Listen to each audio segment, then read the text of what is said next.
All right, today we're going to pull back the curtain on a type of medication that literally millions of people take every single day, diuretics. You've probably heard them called water pills. We're going to get into why they're so common and, how they actually work inside your body. So have you ever wondered why a doctor would hand you a prescription for a water pill? Well, it usually comes up when talking about things like high blood pressure or that puffy swelling you might get in your legs, which is called edema. In both of those situations, the root of the problem is pretty much the same. The body is stubbornly holding on to way too much salt and water.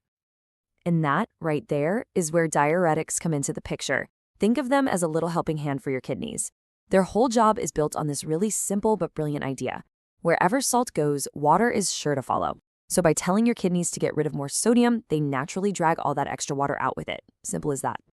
Okay, first up, let's talk about the thiazides. When it comes to treating something like high blood pressure, these are the go-to, the first choice for doctors. They are incredibly common, and for good reason. They really work. I bet you've seen some of these names before. Hydrochlorothiazide, which everyone just calls HCTZ, is honestly one of the most prescribed drugs in the entire world. And chlorothalidone is another huge one you'll see all the time. So, how do they actually pull this off? Well, let's imagine your kidney is the super complex recycling plant.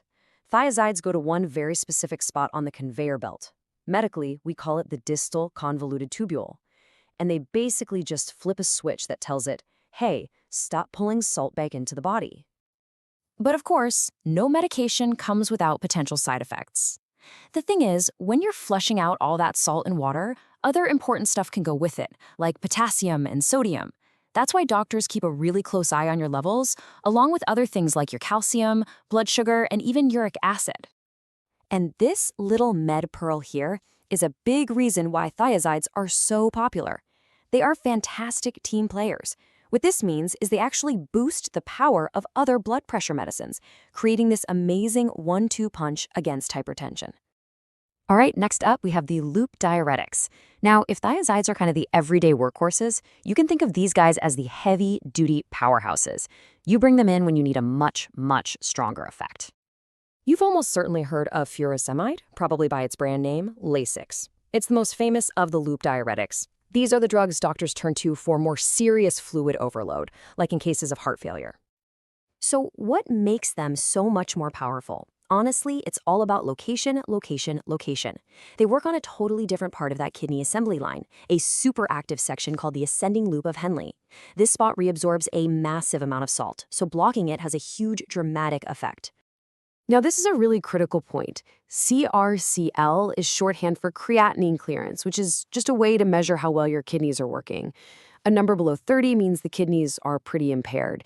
So what this pearl is telling us is that even when someone's kidneys aren't working so well, these loop diuretics still get the job done, and that is a huge advantage.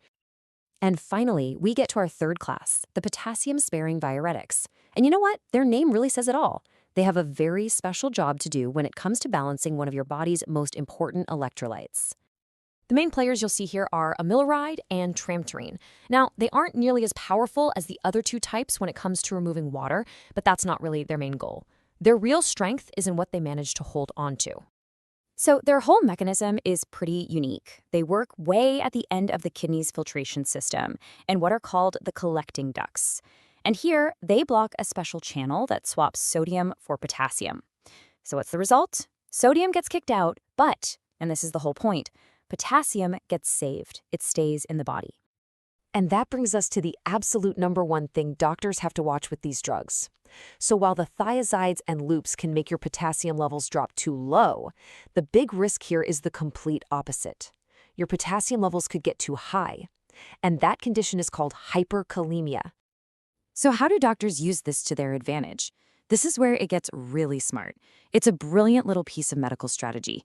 You take a drug that makes you lose potassium, like hydrochlorothiazide, and you combine it with one that makes you save it, like triamterene. The two effects basically cancel each other out, which helps keep your potassium levels right where they should be. Okay, so with all these options, how on earth do doctors pick the right one? Well, it's not about just picking the strongest diuretic. It's this really careful balancing act, and it all depends on what a specific patient actually needs. When you boil it all down, this is the fundamental trade-off. Thiazides and loops can cause low potassium. Potassium-sparing diuretics can cause high potassium. Just understanding this one key difference is everything when it comes to using these drugs safely and effectively. And that, of course, leads us to a really clever solution. Drug companies figured this out and created single pills that combine both types of diuretics, like putting triamterene together with hydrochlorothiazide. This way, you get that great blood pressure lowering effect while keeping the body's potassium in perfect balance.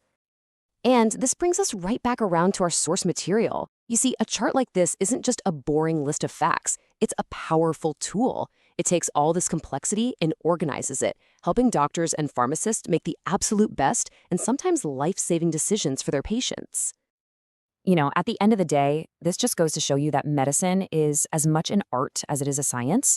It's about understanding all these mechanisms, but then applying that knowledge to a unique person. The right choice is always going to come from a conversation with your healthcare provider to find that perfect, delicate balance for your health. Thanks so much for joining me.